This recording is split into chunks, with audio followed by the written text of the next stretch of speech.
telega o'zingizlar nominglardagi sim karta ulanmagan bo'lsa 22-apreldan u narsa chiqib ketar ekan.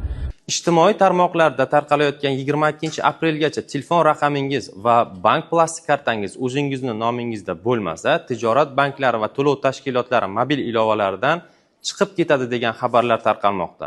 Keling, bunga aniqlik kiritib o'tamiz. Agarda siz 22-aprelgacha bank va to'lov tashkilotlarining mobil ilovalaridan foydalanib kelayotgan bo'lsangiz, hech qanday mobil ilovadan chiqarib yuborish holatlari bo'lmaydi.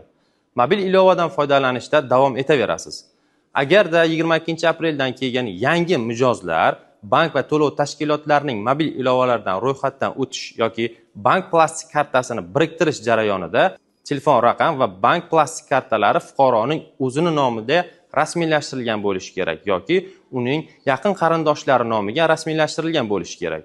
Xulosa qilib aytganda, hozirda fuqarolar qaysi bank yoki to'lov tashkiloti mobil ilovasidan foydalanib kelishayotgan bo'lsalar, foydalanishda davom etaverishadi.